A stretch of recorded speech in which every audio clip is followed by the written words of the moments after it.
Have you ever struggled to get the educational needs of your child met at the school level? Did you know that there are free programs available to help your child succeed academically? Welcome back to another episode of the Mental Health Break. Many parents are overwhelmed when it comes to navigating services and programs available at the schools. Zarlasht Ahmad, a school psychologist, joins me to talk about how parents can navigate the services for children requiring additional support in order to succeed academically. Hi, I'm Dr. Nafisa Sekandari, a licensed clinical psychologist specializing in anxiety-based disorders. It wasn't that long ago that I struggled with my own anxiety and had no idea how to manage it. But now I have control over my anxiety and overall mental health. I created the Mental Health Break podcast to give you simple, actionable, step-by-step strategies to help you do the same. Mental illness can cost you time and money. Ignoring your symptoms will only make the problems worse. Taking time out of your busy day to dedicate to improving your mental health can lead to long-term health and wellness. In this podcast, each week, you'll learn tips, tricks, and proven strategies to help you regain control of your life, all while prioritizing your mental health. If you want to improve your life, regain control of your mental health, and feel empowered, you're in the right place. Let's get started. Today's episode is brought to you by the Transforming Anxiety course, an online, self-paced anxiety course to help you manage and control your anxiety from the comfort, privacy, and convenience of your own home. Learn how to transform your anxiety in just 6 short weeks. The course registration is now open. To learn more, visit transforminganxiety.com/course. If you have a child that's struggling in school, either due to a learning disability or being easily distracted, it can feel overwhelming to get the support you need. Understanding the resources available can make it easier to ask the right questions. Zarlasht Ahmad is here to break down the resources available at the school level. Let me quickly introduce her before we get started. We have Zarlasht Ahmad, who is a school psychologist. She conducts psychoeducational assessments and collaborates with both school staff and families in developing plans that offer educational supports and or services necessary for students to be successful in school. She also provides direct services to students in either individual or group settings. Some examples of services provided include anger management, coping with stress and anxiety, relaxation training, and social skills training. She's been an active participant, facilitating discussions regarding disabilities within the Afghan community through the Afghan American Conference. This is so important because there's so much stigma with disabilities within the Afghan community, the Muslim community, and in a lot of communities in general. So I'm so glad you're doing that. Hi, Zarlasht. Welcome. Hi. Thank you so much. I'm so happy to be here. Oh, it's so good to see you. It's been a while. Good to see you too. Good. I'm glad that you're here with us. And I know that you work in the schools. So with this whole COVID shelter in place, how has that been affecting your job and your work? It's been very confusing. Nobody really knows what route to take. We're all at home. We're still trying to access the students that need, students that we would see on a regular basis that would come in, obviously that have concerns. It's difficult to be in touch with them. So we're trying to create ways to maintain contact with them and allow them access to us. And so far it's been working. It's a work in progress. It's such a crazy, confusing time. Are you still meeting with parents regarding the IEPs and they're meeting the needs of their specialty? Is that like online? Are you having meetings? We're still doing some of what we call child studies. We're just meeting to discuss the students. Occasionally, we're still having some eligibilities from students that we've already tested, but not anything else because we can't implement any strategies or anything within the classroom right now. So services have been interrupted. Yeah, so without having a classroom, we can't be implementing anything. So the IEP meetings, I don't think we're doing a lot of those at this time, unless parents specifically request those things. Wow, these are things you don't even think about. A couple of weeks ago, I interviewed my cousin who's a lawyer, and I didn't even know the impact this shelter in place has had on even the legal system, how divorces have been put on hold. A lot of cases are not being held. Child custodies have been affected. So it's just an unusual time Yeah, I didn't think about all that. That's interesting. Yeah. That's really interesting. Yeah. So I shared a little bit about you and your experience, and so can you say something about your story of how you became a school psychologist? Because I know when I became a school psychologist, I really didn't know what a school psychologist was. It's just at that time I was the academic affairs commissioner at my college, and my college counselor thought, "Oh, you major in psychology and you're the academic affairs commissioner. Why don't you become a school psychologist?" So I was like, okay, I don't know. I mean, I know I need to go to graduate school. I just didn't know what for. Right. And it took me a while to really understand what a school psychologist did. So can you tell us a little bit about what a school psychologist is and what they do? Of course. So I came into this field. My daughter was diagnosed with autism when she was about 2 years old. So going into the school system, I had some familiarity with how the school psychologists worked. I was interested in clinical psychology, and I was actually working in Fairfax County Prison, doing some work with inmates. And at that time, my supervisor for the research project I was working on talked to me briefly and discussed options about what I wanted to do. And I told her I kind of really was leaning towards working with children. And that's when she also mentioned, she said, I think you'd be great for this, for school psychology. And so I went and I did some research, and I thought that this is something that I could definitely do. So as a school psychologist, my main role is helping identify students with disabilities. And how that works is a parent or a teacher, someone initiates that conversation saying that a student is suspected of having a disability. And at that point, it's brought forth to a table, a team meets, and then at that, we decide if that we need to pursue something further testing or any sort of evaluations to determine if that student actually has a disability. And that's where I come in. Along with an educational diagnostician, we go in and do some, diagnostic testing, some IQ testing, some rating scales and things that determine emotions and behaviors. And then putting all those things together, we determine if a student does qualify for services as a student with a disability. And I do want to mention, at least in the United States, I don't know what it's like around the world, that there is a federal law that gives parents and children legal access to special needs. So can you explain a little bit about that law that parents should know about and what rights they have? So are you speaking about the IDEA?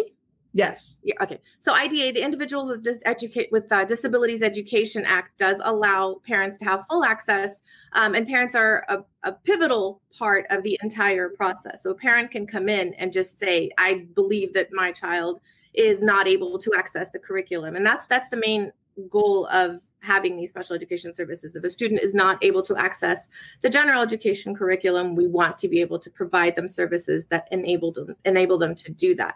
So with IDEA, parents get a chance to be involved in that entire process. They do come in, they request the testing, they are able to access the reports, speak directly to all the staff that's been working with the student, and get all the information they need. They can bring in an advocate. They're from beginning to end through the entire process and every step of the way. So for example, when they come in and they say, I believe the student needs special education, at that point, a parent can say, yes, I consent to that, or no, I don't. Then the testing is completed. Once the testing is completed, the parent still has that access to say, yes, I agree with this testing, or no, I want further testing, or I'm going to get outside testing. So the parent is very, very, very involved every step of the way through the entire process. And when you say access, it's not necessarily that they're not given the curriculum. They're just, for whatever reason, they have disabilities, they have impairments that is standing in the way of them benefiting from that curriculum, correct? Exactly. For example, a student can read, given a page of text, is able to read the entire thing. A student with a disability who's got a visual impairment may not be able to see that text in the same way. It's too small or it's too condensed. So having access to it would mean us providing them a means of being able to see that. So larger print, or being able to access that on a computer. Those are different methods where they will be able to access the same thing that all the other students are, but that they aren't able to because of that impairment. Good point. And then the role of a school psych, I mean, like I said, we're kind of hidden in the schools. A lot of people don't even know that we're there. I mean, I know a lot of people are like, we have psychologists at the school. It's like, yes, they're there. So it's a huge role, though. And I know when I was a school psychologist, it was exhausting. My day was never the same. Can you just give us a rundown of what your typical day is when you were actually working in the schools? Oh my gosh. It's like you said, a lot of times we're called counselors because they assume that that's it. And we do some of the things that counselors do as well. So typically I'll, go in, I have meetings scheduled. Usually those are first thing in the morning. You go in and have the meetings. They're usually child studies where, parents or teachers have brought students in and say that these students have concerns. So we go in and attend those meetings. And then usually I don't. Sometimes I've had offices within the schools. Most of the time I don't, but I do try to remain accessible to my schools. I have multiple. And so I stay within the school setting. And usually what happens is a teacher will come and discuss something or send me an email. I need to talk about a student with you. These are the concerns. And then I set up a meeting with that teacher, or an administrator will come in and say, there's these concerns, or a counselor. Someone will come in and let me know what the situation is with the student. Also in crisis situations where there's a crisis within a school, we have teams of psychologists and counselors that get out to the schools and make sure that we are available to the staff and the students in those cases. And those things do happen. It's sad. It's horrible to think about, but there are suicides. There are many of those situations that come up unexpectedly, and we're available for those as well. So typically my day is different, very different day to day. And it's also driving between the schools. So going from one school to the other, I'll get a call from my other school while I'm sitting at the school with the teacher saying you're needed for this situation. You drive out to the other school. So it's never the same, like you said. And on top of that, you have to write these huge detailed reports to help the parents, and it's all free. That's the thing that parents don't understand and I think a part of the reason they don't value what you do is that it's free. You're the front lines. You're the first person to see their kid, to test their kid, to provide those services. But because they're getting it all for free, I felt like it wasn't valued as much, where they would go outside and get an assessment, which I had done way more work and put in more attention to detail. And they valued the report they paid thousands of dollars for more than the work we were doing for free as part of the service that's available through the schools. I don't think they realize that it's literally the same thing. We have the same exact assessments, the same exact protocols that we follow, that they follow within private practice. But you're sometimes, right. If they're going to a clinical psychologist, like I'm a school psychologist and a clinical psychologist, so I can understand both sides, but sometimes they go to a clinical psychologist that might not even be aware or familiar with the issues academically. So what you're doing, I would say, would be higher and above what a typical clinical psychologist that doesn't have information about schools and educational laws and services. We do get to go in and observe the student within the classroom. So we get to see those things, which those typically the clinical psychologists outside doing the testing don't. They just kind of go by what the parents say. It's more of a comprehensive evaluation, I think. And so that's what I was always disappointed that it wasn't valued as much as it should have been. So I agree. Yeah. So what are some common disabilities that you deal with what are some things that come up during the child study teams, and then also the kind of disabilities that you assess for as part of your assessment? So a lot of times, there's not really a main, but one of the things that come up a lot of time is a specific learning disability. So if a student is seen having struggles with reading, with writing, so specific learning disability encompasses things like dyslexia, dysgraphia, all of those reading disabilities. And that's one of the most common, because we'll have parents coming in saying, my student is not able to read these words, or is not able to sometimes comprehend these words. So there's a difference between those situations where a student is not able to read a line of text. That's one, and you can say that they're mixing up words, they're confusing letters, and reversing words, reversing letters. Those things are common up to a certain age, about 7 years old or so. But after that, it's a significant concern if a student is still reversing things. So it could be a sign of dyslexia. So that's something that comes up often. Parents will come in, or teachers will come in with concerns with reading and writing. Another one being autism. Students being on the spectrum is something that comes up frequently. Emotional disabilities. So that I can go through a list of the categories. Some of them: autism, deafblindness, developmental delay, which is only, I believe, until you're 7. Emotional disability, hearing impairments, intellectual disabilities, other health impairment, which is things like ADHD will fall into the other health impairment category. Specific learning disability, speech or language impairment, a traumatic brain injury, or a visual impairment. So those are some of the categories. What was the second part of the question? I'm sorry. No, I think you said what are some of the accommodations and things that can be put into place for those things? Well, we can talk about some of the different services associated because there's different levels because we do have learning disabilities, but not every child will need direct services. Not every child is so impaired that they can't really access the curriculum. They might just need some tweaks to their education. And so speak a little bit about some of the services that are available for the parents. So for some students, just generally pulling them out into a small group setting, working with a reading specialist in a small group is very helpful. And then for students that for specific concerns, for example, if dyslexia is the concern, and that's where you're seeing the struggles, there are specific reading programs that are implemented. One of the ones that we use in Loudoun County is the Orton Gillingham, which is a great program, and it encompasses everything that these students need in order to access the curriculum. So they go through this process of going through the entire program.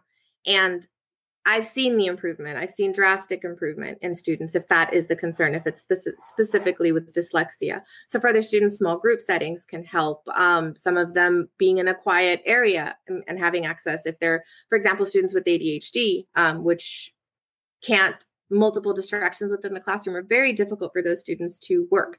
So having headphones, access to headphones, or sitting off in a side where they're not, or removing clutter from their desk space. So there's different things that go into making sure. And these don't necessarily have to be after educational testing is done. A lot of these are small interventions that can be put into place even before we get to testing and identify a disability. It doesn't have to go as far as that. Within child study, when a student is brought forth, a lot of these things are already implemented. We have wonderful teachers that go in and implement these things even before we get to the child study process. Yeah, in some schools, there are amazing teachers and they're proactive and they see that a kid is struggling. So they tweak their educational approach and they do a multimodal teaching approach and they will do those accommodations or not even it's not necessarily even a service. It's just tweaking the education so that they can really benefit from it. But then there are some teachers that refuse to do that. And that's where the law comes in. That's where if your child does have a learning disability, if your child qualifies under the IDEA and they need to get those services, the law protects you as a parent to make sure that you are getting those services and you can make sure that the school and the district are providing those services. Agreed. Absolutely. Just wanted to put that out there. And there's a lot of, there are programs like they have the resource program where the child is taken out and they're provided so many minutes during the week for individualized services. And that's the individualized IEP program.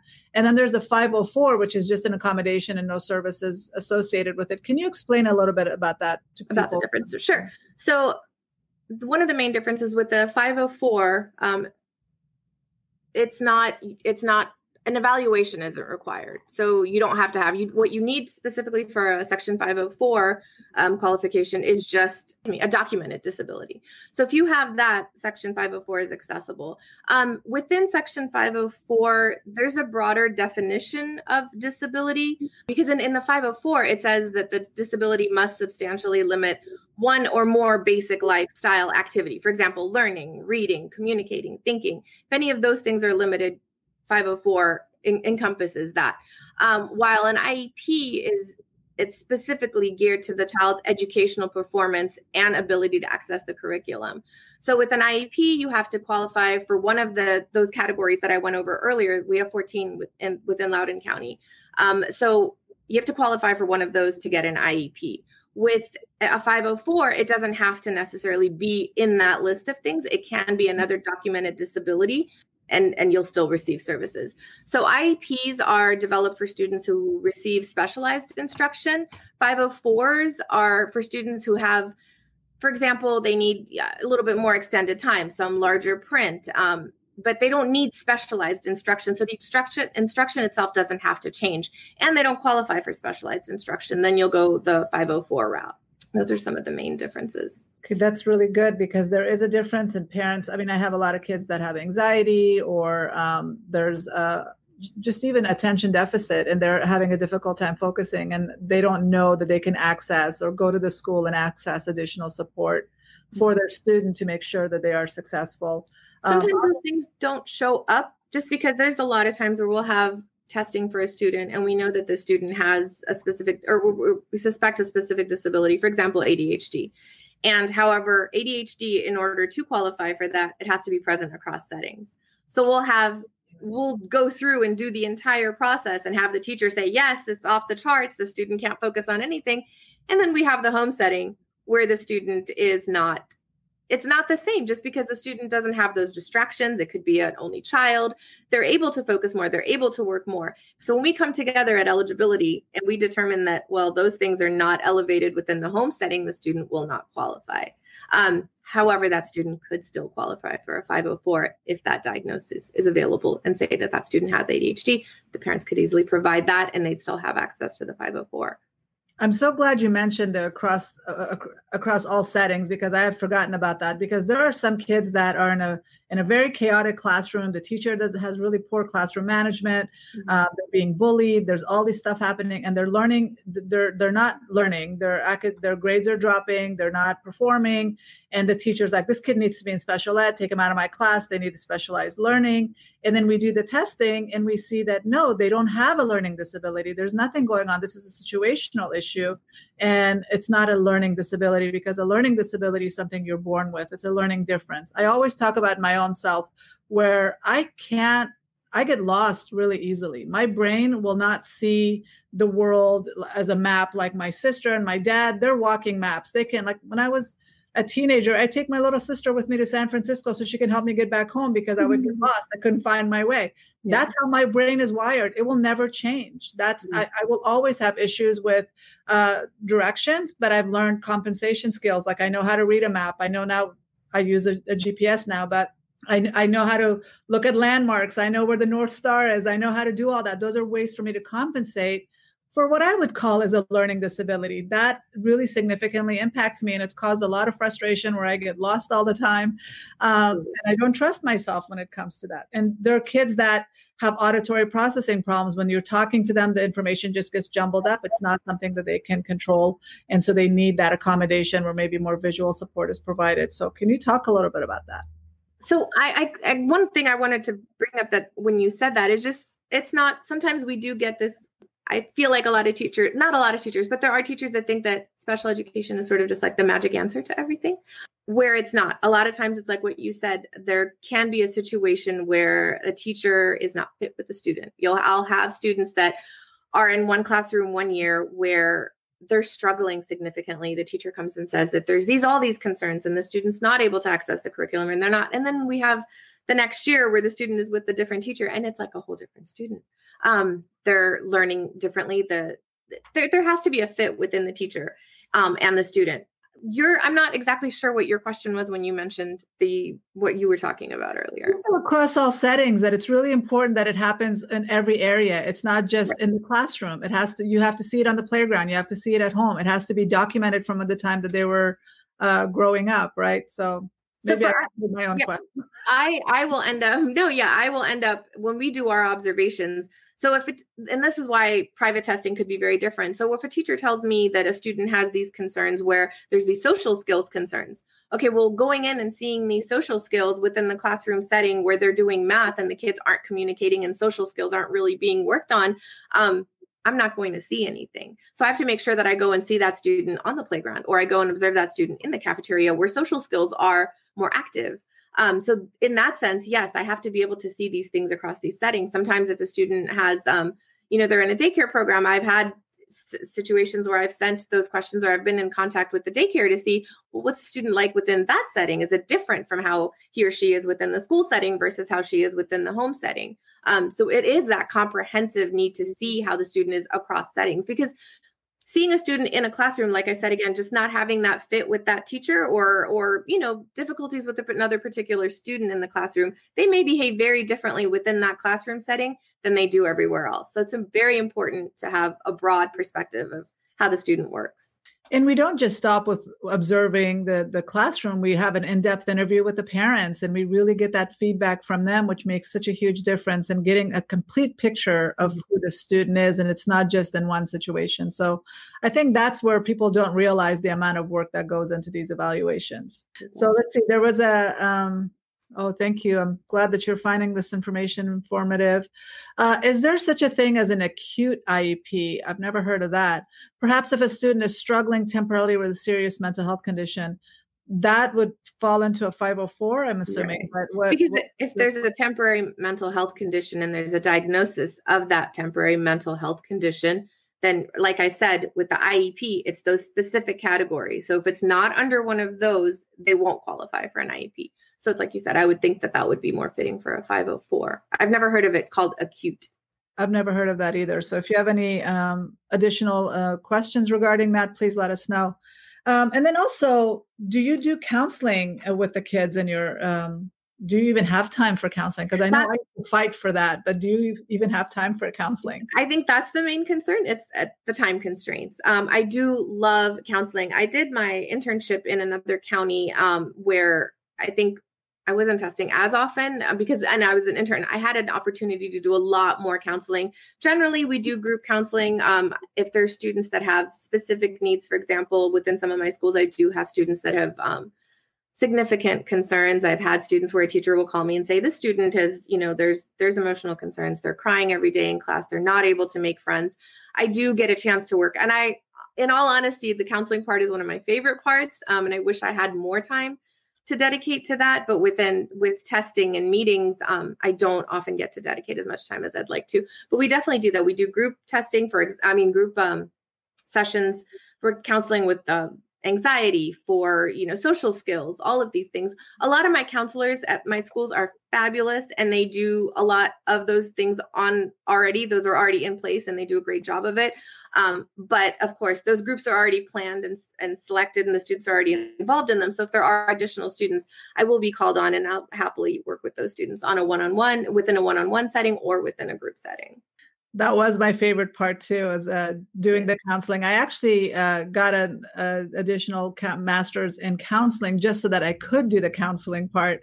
But this is why I moved on into doing the clinical work, because the counseling piece is so important, and I didn't get a chance to do more than 20 minutes at a school setting.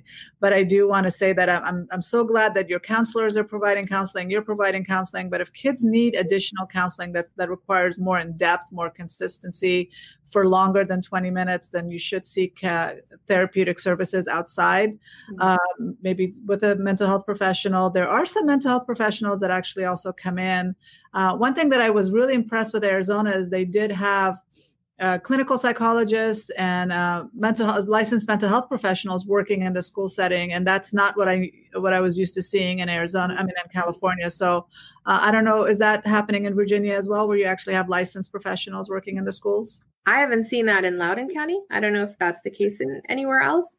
I personally haven't seen that within our county. I do know that there are the restraints within the counseling staff is, I know that I don't remember exact amount of numbers, but I meet with the school counselors still regularly, weekly. We have discussions. And I believe I don't know if it was 6 or 8 sessions where they're limited with their one-on-one. They can only have a certain number of sessions.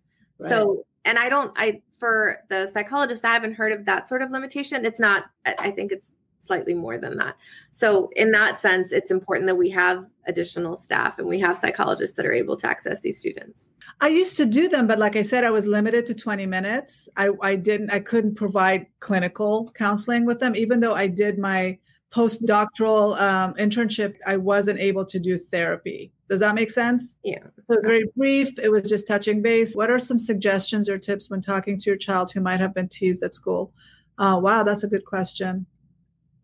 As a parent with a child with autism, that's something I've dealt with personally. My daughter, she speaks and there's no issues with her speaking, but there's a slight delay developmentally. So a lot of times she may say things that are out of context within a classroom setting. So while her friends that are her age, 16 or so, are talking about makeup and hair and boys, here she is talking about things completely different. She's talking about these shows that she likes that are cartoons or anime.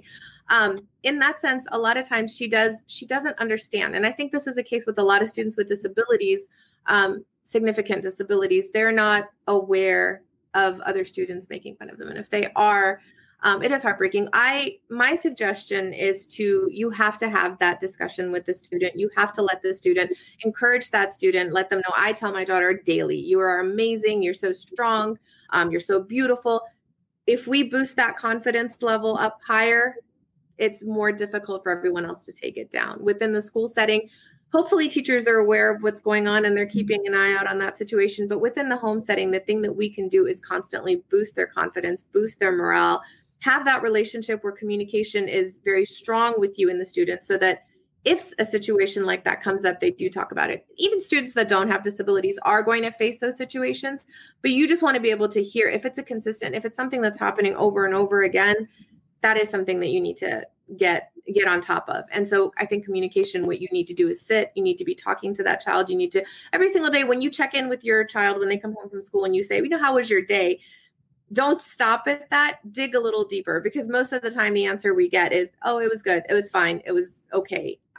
You got to dig a little bit deeper than that and see what happened during the day. So what happened how was lunch? What did you learn today? Dig a little deeper so that you can get that information. That's so powerful, because we do need to do the work as far as boosting their self-esteem and then also helping them understand. So when I worked at the schools, I made sure with every IEP meeting that the student was involved, and then I would explain to them what that disability meant and then how they can use their strengths to overcome that disability. And then talking about different celebrities that have disabilities, that have overcome their disabilities, like Tom Cruise is dyslexic, Whoopi Goldberg is dyslexic, and yet they're very successful actors. Charles Schwab had a learning disability. Einstein had a learning disability. It's so important to send that message to the kids and tell them, this does not define you. This doesn't limit you. There's a really wonderful, powerful story I recently listened to in the book, Think and Grow Rich, which was written in 1937. And this man, Napoleon Hill, his son was born without ears, and he had no ears. And they thought the kid was never going to learn how to speak, never learn how to hear, and wasn't going to have a normal life. But he said, that is not going to happen to my son. So from the beginning, from the time he was a baby, he would go close to his ear and tell him, you are going to hear, you are going to speak, and you are going to use this disability to your advantage, and it will be an asset in your life. And so he kept saying that over and over again. Over time, they found out that the kid could respond to music, even though he had no capacity for hearing, like they couldn't even find anything underneath. But yet somehow his brain started developing that. And if the teachers got close enough to his head and talked to him, he was able to learn how to speak, learn how to hear. And then when he was 20, there was a device that they were able to use, and that improved his hearing. He was able to hear like everybody else. And then he ended up working for the company that created that device and then used that disability as an asset. So our words are so important. If we tell our kids that you're no good, this disability is going to hinder you, your life is going to be limited, you're never going to amount to anything, they will believe that, and that's what they will turn into. So it's so important for us to make sure that they know that this disability is not going to hinder your life. You can achieve still, you can be successful, and you can turn it into an asset. Keep in mind the age of the child as well. Like you said, having the children involved in the IEPs within high schools or maybe even middle school, some of that is possible. Within the elementary school setting, which most of my schools are, we don't do that. We don't have this, the students involved in that process. However, it's like you said, you still have to, I love the idea of comparing to celebrities, because even those little elementary school students know a lot of these celebrities, and being able to bring those things in so that they can relate to it is very important. I talked to them during my testing. So when I would finish their testing, and it's like, this is what I found. And then I just want you to know that I want you to be a part of this. This is your education. I want you to know, because a lot of kids, they would come in for their reevaluations and they're like, I don't know why I'm in special ed. I don't care. I don't know what's going on. It's like, no, you need to know so you can actually advocate for yourself. So how do you deal with behavior issues in schools? I know that there is a special diagnosis with emotional disabilities, and there are major significant behavior issues, but how do you deal with like mild behavior issues that are in the classroom to the significant emotional disabilities? I think that's one of the areas I struggle with within the school setting, because not being able to provide the kind of therapy that a student needs, a lot of the times we have to defer to getting additional outside help. Where it comes to significant emotional disabilities, where you have a student that's doing things like, cutting, or has had multiple suicide attempts or thoughts of suicide, those issues, it's not enough. It's definitely not enough to address within the school setting. There needs to be consistent counseling services outside of the school. And so a lot of times, unfortunately, that's where we have to go. We have to defer for this less concerning behavioral issues. there are students within the elementary school where you've got these students that have emotional disabilities or concerns with emotions where you'll have them screaming. I've had students that have thrown things within the classroom, and the way that I have to say it varies school to school what the school environment is like. At one of my schools, where you'll have, they already have these protocols in place. All the students are lined up. They leave the classroom so that student is not able to physically harm another student. And then we have staff that's trained to come in and hold that student, not, in an aggressive means or, put them down on the floor or anything, but there's training on specifically how to, calm that student down, how to hold that student, how to sit with them. And then once they've gotten that situation under control, bring them into the office and have someone sit at that point, either me or someone from the administrative team will come in and sit and have those discussions with those students. And then the teachers become very accustomed to see what it is that triggers these behaviors. So a lot of times we put in something called an FBA, which is it's a behavioral intervention program where you're seeing what the concerns are. We collect data and see what is it that triggers these actions or these emotions within a student. For example, some student may not like group time where they're sitting in a circle. And every time they're getting ready to sit in that circle, you see the student throw a tantrum. You see the student refuse to work and they're screaming or they're yelling.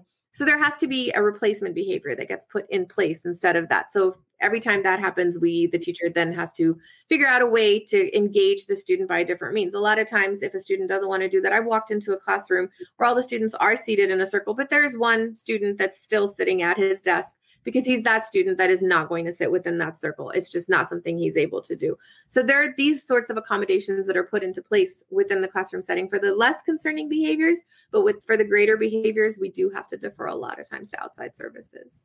And that is the frustrating part because you don't have that consistency between the school and the home, because there are schools that can have amazing behavior interventions in place for the kid, and then the kid goes home and then the parents completely undo all of that. So that's the part that I like as a clinical psychologist now that I'm able to work with the families and make sure that they have that resources and they're empowered to help their kid change that behavior, because it is frustrating, it's difficult, and it's very disruptive for the rest of the students in the classroom that they are not getting the services or the education that they need because the teacher is so distracted. How do you empower the teachers? Because a lot of times kids misbehave and their behavior escalates because the teacher doesn't have the resources or the skills to manage a classroom effectively. How do you work with the teachers? So a lot of times I have one-on-one sessions with the teachers. If during a meeting I see that a teacher is specifically very frustrated with a situation like that, those teachers will come forth. And like I said, when I'm sitting by myself, a teacher will reach out. And then I'll do a consultation with them. For example, if there is a student that has these significant concerns and we're saying, there's a lot of work refusal, the student's not doing anything and they're not, they're constantly throwing a tantrum. So, okay, so what can I suggest? Let's put some sort of a chart or something in place that's allowing the student to earn some sort of, give them an incentive to work. So we'll put in a behavior chart and say, okay, well, if the student does these things and say, okay, 3 times in a day, when you tell them to join the group setting, they accept, they do it, they get a star for each time that they do. If they collect 6 stars by the end of the day, they get a prize. And the prize could be iPad time, computer time, go to the gym and shoot a couple baskets, whatever works for that particular student. So having these conversations with the teacher, and I think the best way to empower the teachers is to have these conversations and communication. Giving them suggestions, sending them websites is not helpful. I have to be able to sit one-on-one and go through suggestions that have worked for other students. And a lot of times that's all that these teachers need. That's the only thing. They don't have, some of them, a lot of teachers have been around for many years. They're fully aware and they know exactly what to do. But then you have teachers that are new that have never experienced anything like that. They just need that that reassurance that what they're doing isn't wrong. I go into the classroom, I observe, I see how that teacher is working with that student. And that based on that, I can give suggestions and say, well, okay, so this is what the student's doing. And I see what you're doing. And I know that helps for all these other students, but let's try this instead and give them a new strategy on how to work with that student. So that one-on-one time with the teachers is crucial. And you need to make them feel like they are supported, because a lot of them, being a teacher is hard. I have to say that. I mean, God bless the teachers, because there's no way I could do that every single day and deal with 30, 40 kids just screaming in my face all day long. That is amazing that they are doing that and providing that service to the kids. But at the same time, when they decide to become teachers, they're not prepared to manage these difficult behaviors. They're not prepared to be the counselors, to be the additional parent, to do so many different roles that they have to play in addition to being a teacher. So I understand that is really difficult, but a lot of them are not also trained to work with these complicated behaviors. So they need that support. So thank you for that information. And then these are some questions that came up. If your child suffers from a learning disability, how should you approach the child's school or teacher so that they get the appropriate help? And what are some of the tests that the school conducts? So the communication being the main way for you have to reach out to the teacher. The first step is the teacher. You want to reach out to the teacher and indicate your concerns. Now, a lot of times parents will come in and think that the student has the significant disability because they're still reversing letters. They're in first grade and they're still reversing all these letters. Well, it's typical. And a parent may not know that, understandably may not understand that. So when they communicate with the teacher can then assure them, okay, this is perfectly normal based on the age range. We'll have to wait. We'll see if he grows out of this. And if he doesn't, then it's a concern. But if it's significant, if it's something where you're not able to get in with the teacher and you feel as a parent, that is significant, but nothing is being done within the classroom teacher, you can take it one step ahead. You can speak to someone in administration. In my schools, we have a dean that handles those situations. So you reach out to the dean and say that I believe that my child has a disability. By law, we're required within 10 days to meet on that student. So as soon as you reach out to a dean or a teacher and you say, I am suspecting a disability, you're expecting that this meeting needs to happen and we all need to discuss this. So we would then get together and have a meeting, which would include the dean or someone from administration who is in charge of the special education department. It would include the teacher, it would include the psychologist and the educational diagnostician and any other specialists that are working with that student. And as a team, then we can sit there and we can discuss everything. Then we go forth and we implement strategies to help that student within the classroom. If those strategies, we continuously meet. So this meeting isn't a one-time occurrence. It's going to happen over and over. We implement these strategies. We give it a few weeks. We meet again and see if those strategies were beneficial. If after multiple strategies being implemented, it's not, then we're like, okay, well, we tried all these things. It's not working. Clearly, there's more to this. At that point, testing is done. So on my end, the psychological testing is a lot of IQ testing. One of the main ones I use assesses for 7 broad abilities, such as like crystallized intelligence, fluid reasoning, using logic, visual, spatial, hearing, processing speed, all these different areas. And what we look for a specific learning disability, when you have a specific learning disability, it doesn't mean that everything is weak. It means you have a normative performance. So you have all these other areas that are within the average range, but you have 1 or 2 areas that are weak. So for example, you might have everything else is across the board average. Your crystallized intelligence, so your vocabulary, general visual abilities, hearing abilities, processing speed, all those things are normal. But then you have phonological processing, which is specific to those, words and sounds and substituting. That area is significantly weak. You've got scores that are within the hundreds all the way across the top, and then you have a 70. That's a specific learning disability because you've got that specific weakness in that area. And those tests, my tests, help for figuring out those areas. And then as well, if you've got an emotional or behavioral concern, an observation with me within the classroom setting, and then also asking these questions. Now, these behavioral and emotional rating scales are hundreds of questions. They're very lengthy. They assess for everything, for ADHD, for autism, for other behaviors. All these questions encompass all these behavioral concerns. And then at the end, we see it. We compare it within the classroom, again, with the classroom and the home setting, and see where those behaviors are consistent. So if you've got a student that's consistent in a certain behavior within the classroom and within the home setting, then we know that those are the areas of concern. And I just want to add that not all discrepancies, because the discrepancy is here's your IQ and here's your achievement, and there's a huge gap. Here's a huge gap between the two. And so the goal of special ed is to bridge that gap and bring you as close to your intelligence as possible. But not everybody, because there's a gap, not everybody would qualify. Like for me, with my learning disability of getting lost, that wouldn't necessarily qualify me for any services. And I remember testing my sister a long time ago because you use the Woodcock-Johnson, right?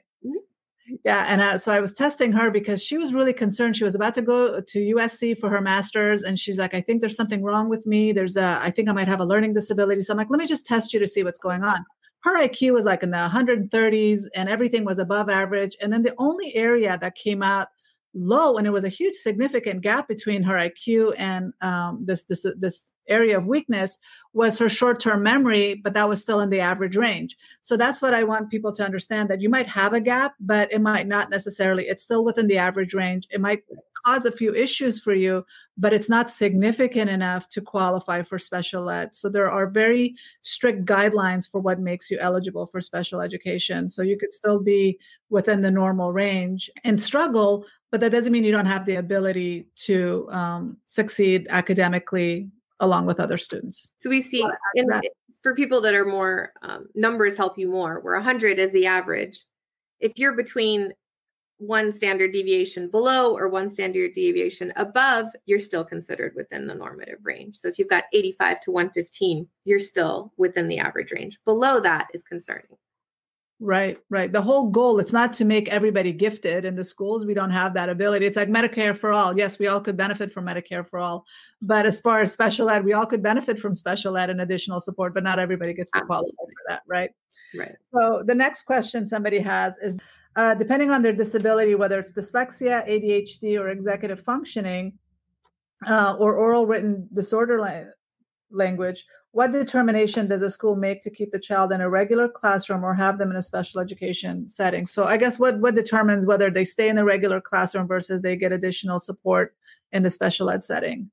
So generally the goal is to keep the student in the general ed setting. There aren't, in Loudoun County, there aren't specific classrooms for ADHD or specific learning disability where these students are taken out of the classroom. For most of these, the only area where students are pulled out more and work in a specialized classroom is with autism, where you have a student where there's, significant behaviors that need to be addressed and need to be within that setting. As far as ADHD and these things, the goal is definitely to keep the student within the general classroom and pull them out for the services that they need. So there aren't, as far as I know, there aren't specialized classrooms for those areas of disabilities. So you guys don't have like a resource program?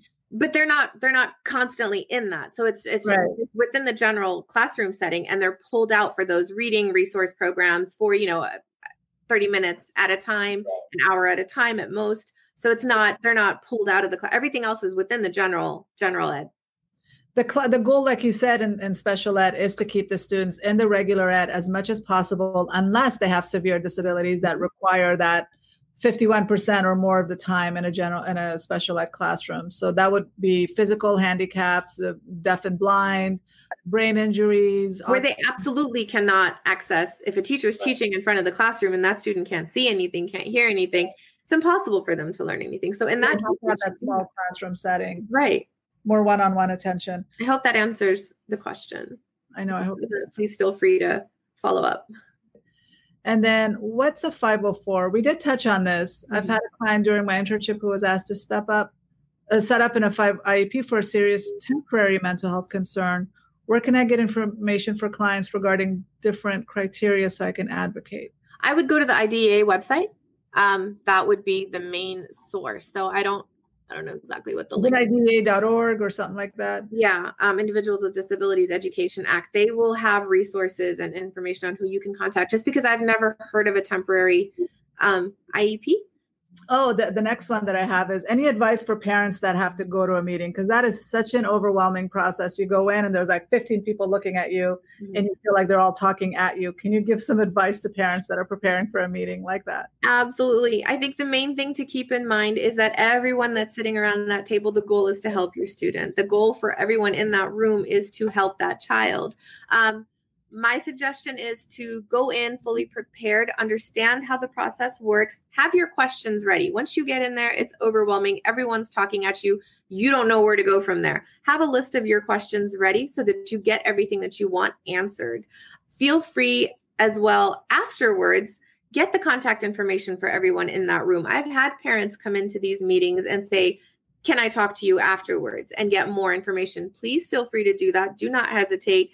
Ask for the psychologist, the educational diagnostician, ask for their information so that you can reach out and ask additional questions. It's an overwhelming process just because you walk into a room and there's usually like 5 or 6 other people sitting at that table.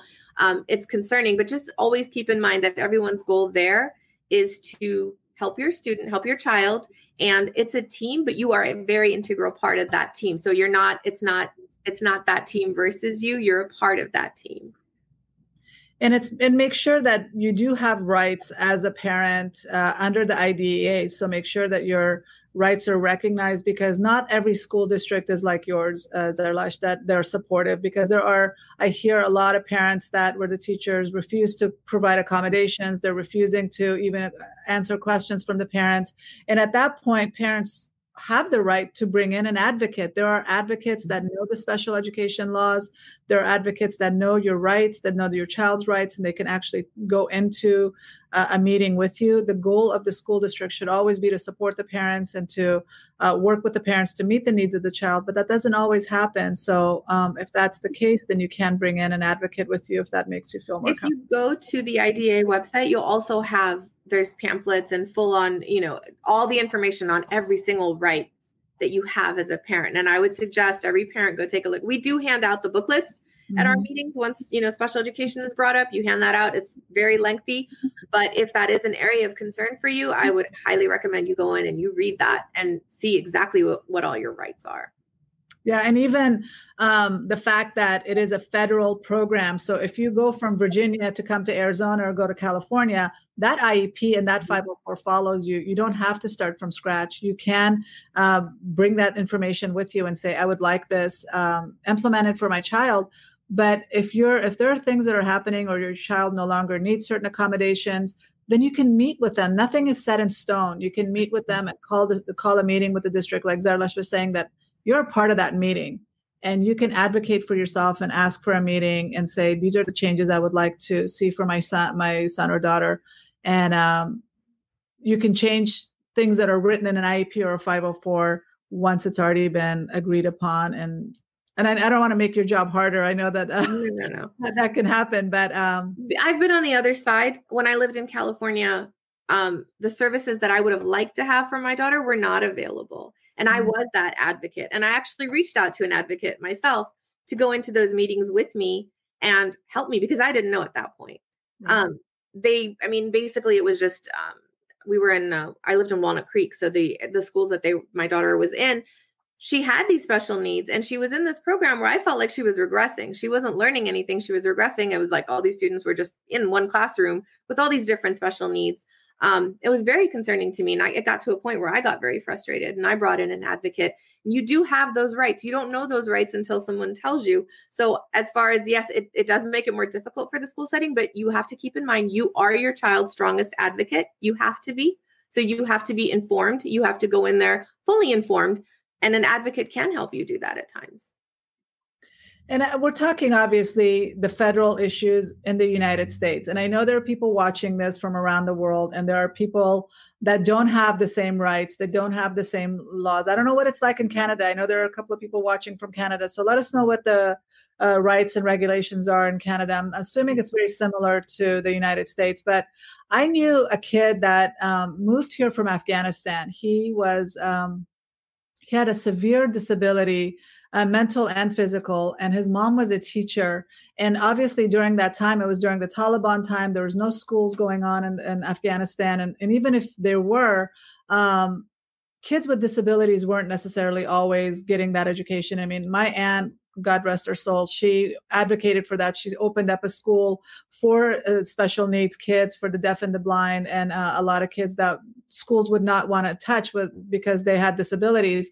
She's created that school to reach those kids in Afghanistan. But when kids don't have access to that, parents become that advocate. Parents become that teacher. So like I said, this one kid that ended up, it was at the Fremont School District, actually. They came from Afghanistan, and the kid was so much more prepared than other kids because the mom worked so closely with him. She gave him the tools, she gave him the strategies, she gave him the skills that he needed. Even though he was placed in a special education classroom, he was doing really well, and it was so wonderful to see him just blossom. And he loved the attention, and he felt empowered, and he felt confident. all because that mom who didn't have access to the services in Afghanistan, she gave it to him herself at home. So it goes back to that conversation we had about empower your kids, believe in your kids, tell them that this doesn't have to be a death sentence, I guess, and that this is not it doesn't have to limit their lives. They can still figure out a way to make something of themselves and be creative within their disabilities. I mean, that's the whole point of this IDEA, right? To give them equal access. Mm-hmm. And so we can do that. We can empower our kids at home as well. So and I'm glad that you're working with the Afghan community with that, because there is so much misunderstanding and lack of information. So can you say a little bit about that? Sure. Somebody reached out to me asking if I wanted to help facilitate with the Afghan American Conference a discussion on disabilities, visible and invisible disabilities. I was hesitant because I hadn't really worked with the Afghan community one-on-one in that sense, but I know that it was very necessary. So the way it worked is me and a co-facilitator, who I believe I did it 2 different years, and it was 2 different people. But we met and we decided to just create a program to get all these people. So we had a group of, I think, I don't know, maybe like 15-20 people who came in, and we just started discussing. So the way we started it is I started discussing my own personal experiences with special education with my daughter, with other people in my family. And it allowed these people to open up. And then we had individuals share stories of, okay, well, my sister has, one of the people brought up a story about how their sister had autism, and the parents did not know how to address it. And a lot of times these parents would not take this child anywhere. When there was, parties and events where other family members came to the house, this child was kept inside of a room, and the sister was asked to watch her and make sure that she doesn't, get out and mix with everyone. Parents are just not aware of what to do. And there's such a strong stigma with that within our communities. And I see that even within the school setting right now, when I have parents come in, and I've seen Afghan parents or parents within that general area, when you say that your student has a disability, has autism, no, not possible. The student, he'll outgrow it. She'll outgrow it. I hear that so often. And it's like that with my community, with the Afghan community. So once one of those individuals opened up and shared their stories, we had another individual talk and another one talk, and then one talked about depression.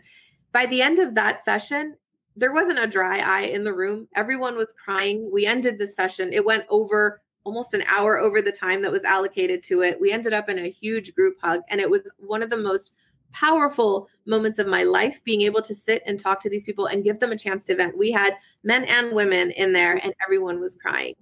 It was extremely emotional, but it was beautiful, because I feel like for a lot of these people, it was the first time they had a chance to let all that out. They weren't able to discuss these things with anyone. So I think it's very important that we continue these discussions within the Afghan community. I worked a lot with Afghans in Fremont and all over California, because I was in San Diego, I was in Pasadena, I was in the Bay Area. And so working with a lot of Afghans, initially, I just didn't understand, because I didn't know anything about learning disabilities within the Afghan community. But given the 40 years of war that we've dealt with, and all the immigration and all kinds of stuff, and my dissertation was focused on the effects of war and migration on parenting, and how that parenting affects how their children are learning, and a lot of kids dropping out of schools, and and I worked in the prison as well. I worked in juvenile hall in the state prison. And it just broke my heart that a lot of Afghan kids end up in jail because they don't know, they're not accessing the education. They're not valuing education. They might have learning disabilities that they're not getting services for. So it's so important to have this conversation and educate our community, but also a lot of other communities that have stigma towards disabilities and towards mental health and mental illness. And so that's why I wanted you to be here to kind of talk about that and share some information. And hopefully we normalize this, that there's nothing wrong with it. There's no shame. There's services available in the school settings. There's services available clinically. Reach out, get help. Don't suffer needlessly. There's no need to anymore. Completely. Yeah. I think that's why when I share my own story, it kind of makes people a little more comfortable, especially within the community, because they're like, oh, okay, you understand. Like, you have a student or you have a child that's gone through that. There's nothing wrong with it, but you just have to be able to learn how to help. Those students just learn differently, and we've got to figure out how they learn so we can. And I love learning differences versus learning disability. And that makes such a difference in our language and how we change that. And we have to acknowledge that. And we have to acknowledge that even in this country, special education is kind of a new concept and people still aren't aware of how to take advantage of the resources. This was such a fun conversation, and it brought me back to my years of a school psychologist, and good times. Good times. As I remember only the stress, but now looking back on it, there were good times. It was fun. There was a lot of really good work that we did. So, and working as a team was really important. So I'm glad you've joined me in joining that profession and doing the work that you're doing. So thank you so much for being here. Thank you for including me in this. That was actually really enjoyable getting a chance to talk about all these things. Thank you. It was. Thank you. Thank you for coming and joining. And so you have a wonderful day. Hopefully we'll see you soon. Okay. Bye. Thank you. That was a very interesting conversation, and I hope you benefited from the information discussed. If you're in the United States and want to learn more about your special education rights as a parent, you can visit ldonline.org or visit drsekandari.com/resources for more information. To learn more about Zarlasht, please visit transforminganxiety.com/10. If you're enjoying the Mental Health Break podcast, please don't forget to subscribe so you'll always know when there's a new episode. And while you're at it, feel free to give us a review or a 5-star rating, since that'll help others find the podcast. I can't wait to see you here next week. Same time, same place. Bye for now.